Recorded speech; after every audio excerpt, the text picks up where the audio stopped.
Hey guys, welcome to Pretendo podcast. Today it's going to be a quick one, just a couple of reviews on some things. We're going to talk a little bit about the new God of War game, and we're going to talk a little bit about the new Avengers Infinity War movie. So there is a spoiler alert for that. We'll let you know when we're going to talk about that, so you can, if you haven't seen it yet, you can turn off the video and go and watch it and then come back to it. So we're going to start off with God of War, which Dean has played. I haven't played it yet. I don't have it yet. So Yeah. tell me about what your initial thoughts are. Going into the game, it has amazing scenery. I love everything they did with the background. Mm-hmm. And since the gameplay was easy to it was easy to enjoy for me. The story itself, like even if you started or you finished it, like it's it's all good throughout the whole story. I love the fact that they even stop with like the whole like tits out, like all sex and everything, which is really fun. They made like in more like a dramatic kind of scene. Mm-hmm. Yeah, I see that you're laughing. It's true though. They did like get that out, which I really enjoy because I don't think it would be as acceptable now since he has a son. Um. And so they toned that down a little bit, huh? Oh yeah, majorly. But like still a lot of blood. There's still a lot of shit like out there, and it Mm-hmm. says overall, I think it's amazing.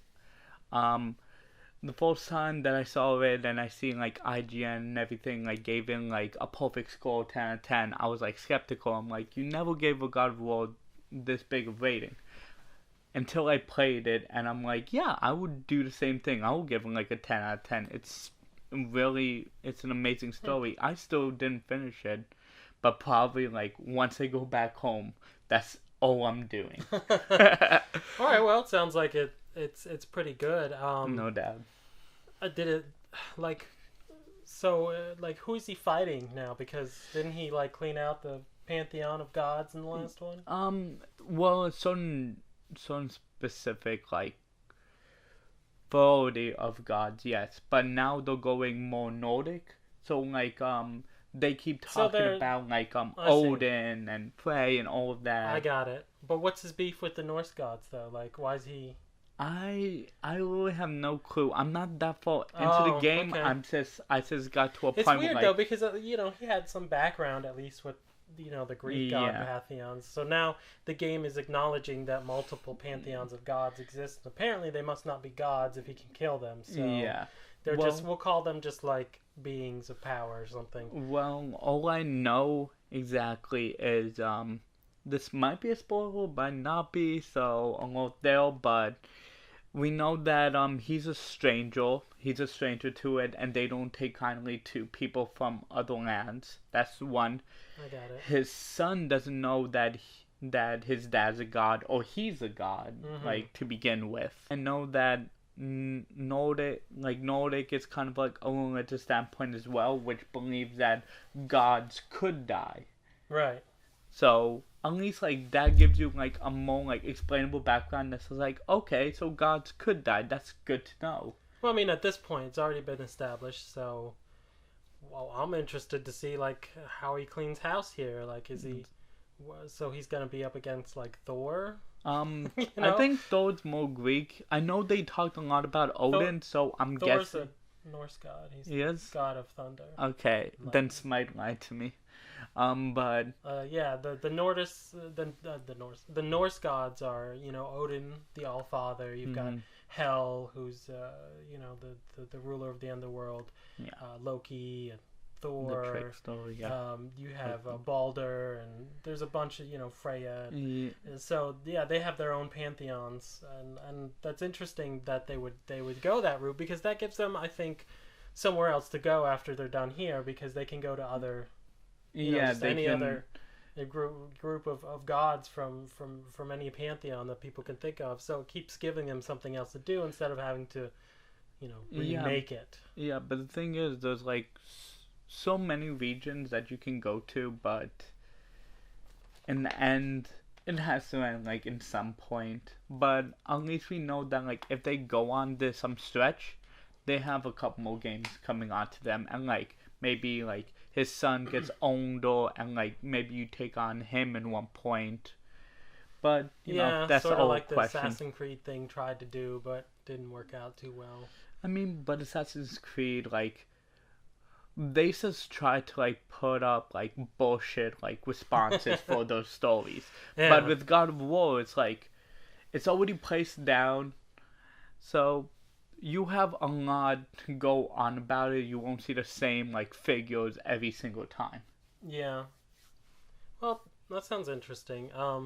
I don't know. At some point, I may check it out. I mean, like I said, I never even really played the original ones. Like, Even though I see God of War right over here. yeah, like I played the first one a little bit, and it was very similar, I think, to Devil May Cry, which is what I was playing at the time. So I kind of just put it to the side and never got back into it. But I maybe get it's that. something I go back and rediscover. Hmm. And that's the whole point of playing retro games, right? So you can find Exactly. things that you missed before. Exactly. Um, I know the Nintendo Labo came out, and I don't know what the reception is like. If you guys know, you can tell us in the comments about it. But I wasn't impressed with what I saw in the trailers, so but I also didn't buy one. So I can't review it. So Infinity War, however, Infinity War did happen. Um, so this is the part where we're going to talk about Infinity War. There's going to be spoilers, so if you haven't seen it yet and you don't want it spoiled, this is, I think, where you would end the video.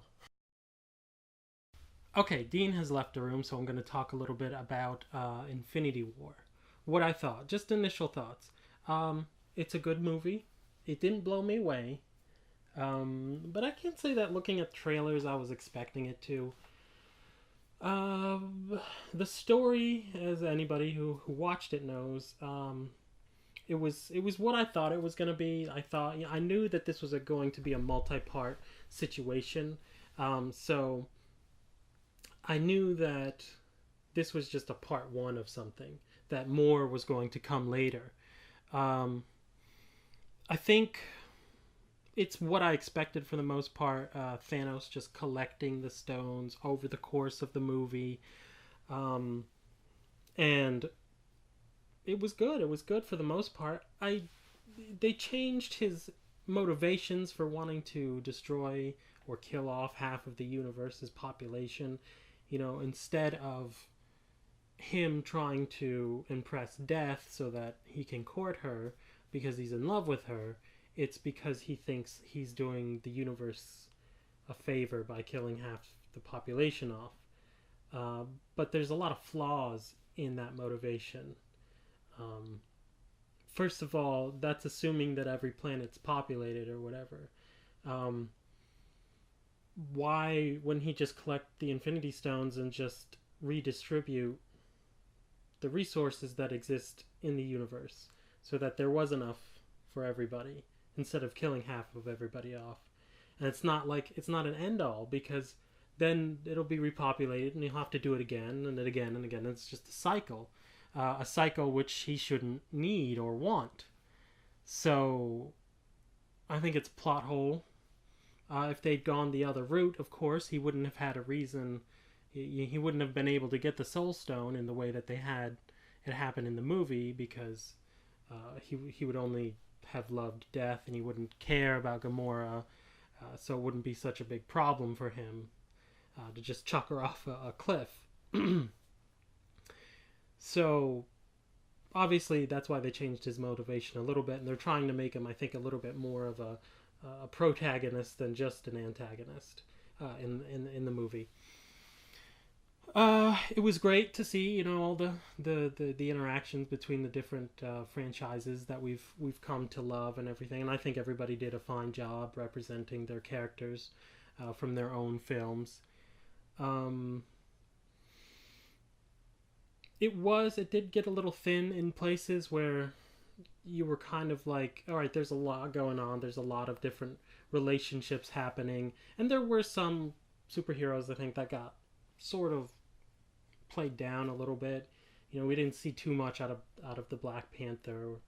Um, we didn't see Hawkeye at all, which I was a little surprised. Um, but let's talk about the end, huh? So they killed quite a few of the heroes off right at the end. Setting up, of course, for the next movie. I don't know how I feel about it. The theater that I was in was just crazy. Like, some people started crying, and I was like, what are you upset about? Mostly over Spider-Man dying, of course.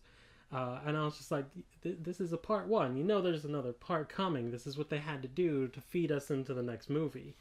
It felt very a TV series cliffhangery to me, where it's like, oh, now you gotta wait a whole year before you find out, what's gonna happen. But, if you've seen movies and plot lines, you know that we're gonna come back. People are gonna probably come back to life.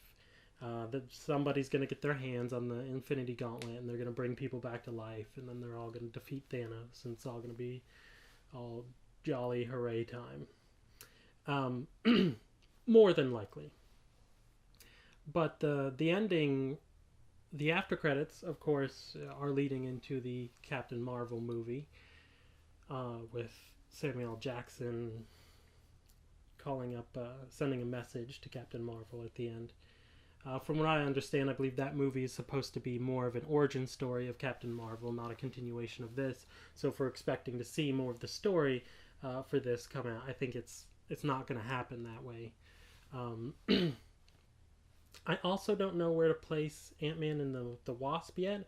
I don't know if this is something that's taking place after the events of Infinity War, or if it's something that's taking place, maybe with Black Panther or something else. Like, the timeline doesn't match up quite the same.